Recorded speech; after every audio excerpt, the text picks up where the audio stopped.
Life Pro Tips. Best of the week number 3. Folks with vaginas/periods, if you ever bleed through your clothes, drench the area with diluted hydrogen peroxide. It will fizz up for around 30 seconds, becoming foam-like, and when you wipe it away there will be no more blood in the clothes and they also won't be stripped of color. If you own a vehicle, please, be extremely mindful of your tire air pressures. I worked in the automotive industry for over 5 years. I have encountered too many people whom are unaware of how important proper tire air pressure is. The Tire Pressure Monitoring System, TPMS, in your vehicle is an aid to this matter.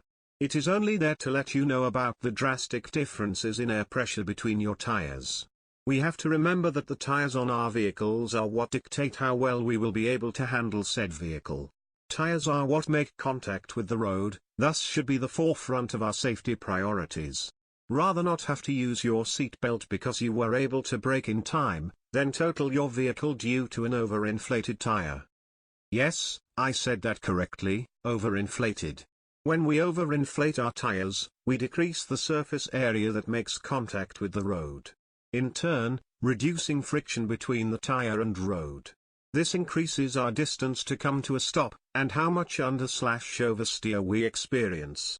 Overinflated tires are also more susceptible to blowouts due to the already high pressure. Overinflated tires suffer decreased lifetime, dangerous cracking, and decreased traction. Underinflated tires are just as dangerous.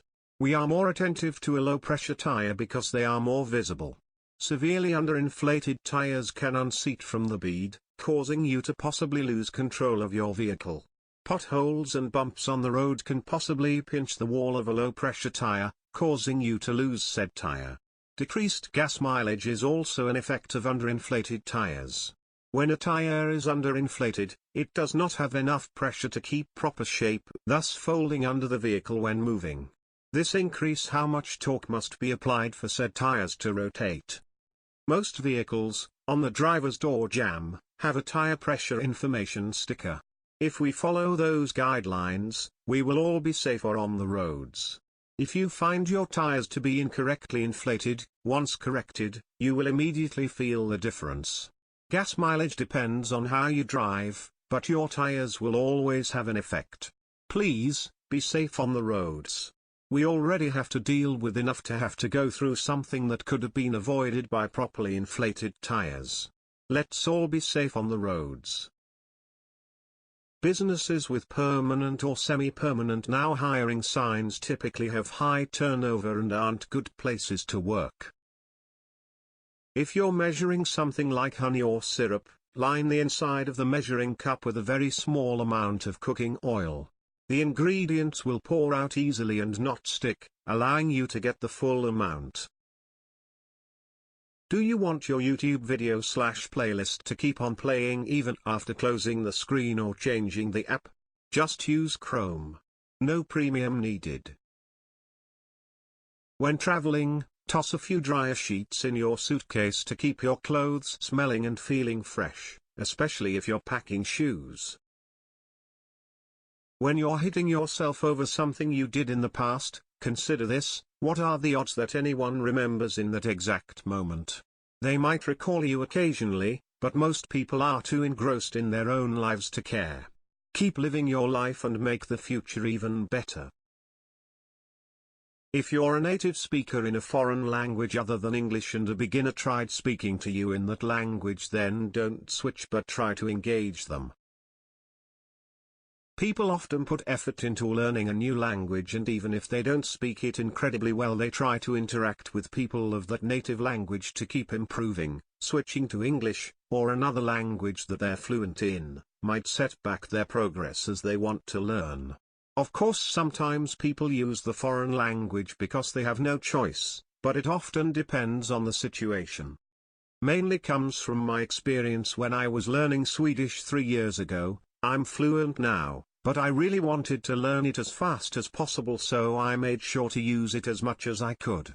At the time when I started high school, 99.9% were fluent and spoke it despite us going to an English program, When I'd try to engage them in Swedish, they would often switch to English to be considerate, but I felt a bit insulted sometimes because I truly wanted to learn. When shopping at a grocery store, bring a cart in from outside.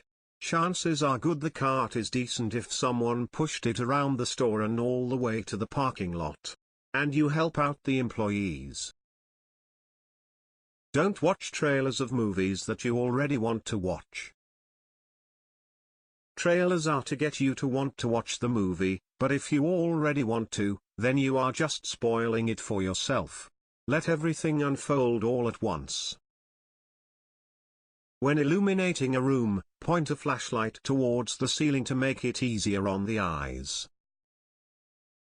Don't be fooled by people who can't accept fault, cause eventually you'll be scapegoated and your reputation will be irreversibly destroyed. Sitting at a 90-degree angle is horrible for your back. Sitting at a 130-degree angle is the correct form of seated posture. Put a 2-in-1 heat and smoke detector in your attic.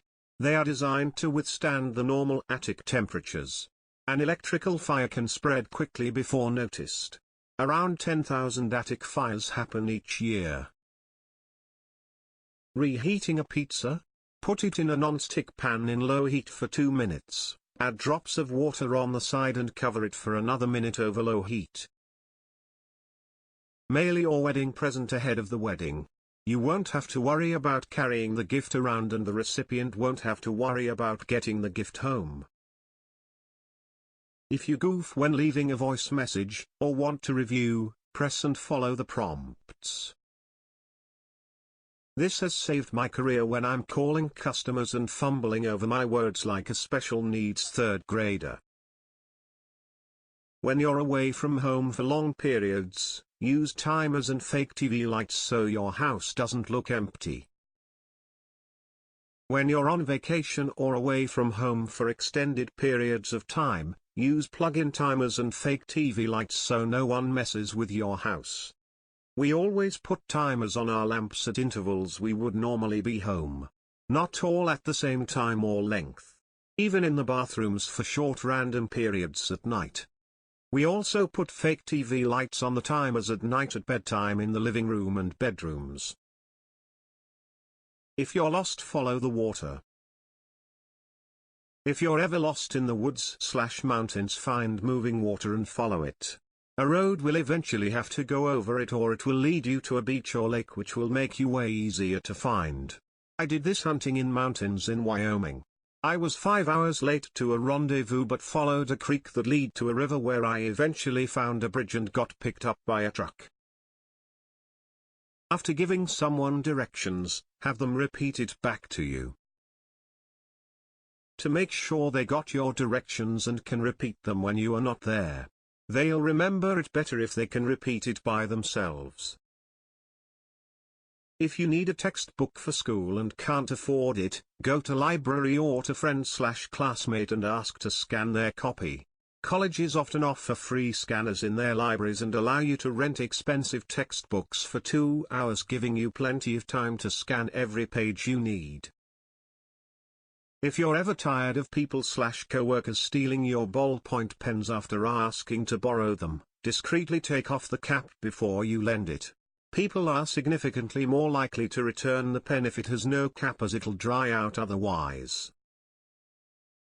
Additionally, if you can swing it and it's practical for you, red pens are statistically the least likely to get stolen, and so either stock up on those for note-taking and casual use, or keep a couple handy for when someone inevitably asks you to borrow a pen. Always bring your charger with you. You won't regret bringing it, but you may very well regret not bringing it. I can't count the amount of times I've been unsure as to whether I'd need my charger or not, and usually when I think I won't need it, I end up needing it. Unless you have literally no space in your bag/pockets, there's no reason to not bring it. Test and know your vehicle's range on empty. When I was 16, my dad let me start driving the family's old 1991 Lincoln Town car. The first time, Before letting me drive on my own, he picked me up from the house, took me to the gas station, and filled up a 3-gallon gas can. Then, he let me drive until the fuel light came on.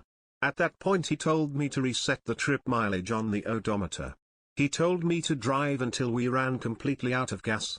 From then on, I had a good estimate of how quickly to find a gas station once my fuel light came on. That's something I've done with every vehicle I've owned since. If you have wrist pain that doesn't go away, try to hold your smartphone with your weak hand. Sure, you know that's not the problem. Give it a try anyway. I thought it was not the problem for 3 years and I was wrong. Lost flash drive. If you lose your flash drives as much as I used to, make a Word document titled "If lost please open" with your contact information so they can get it back to you. Buying new wiper blades for your car? Keep the old pair of wipers in your trunk in the event of an emergency. If you use a bar of soap in the shower, removing it from the shower after usage extends the life expectancy of the soap bar by a very noticeable margin because the soap is not constantly eroded by water. When receiving unwanted attention at a bar, don't shake the other person's hand, as the physical contact establishes a sense of familiarity and intimacy.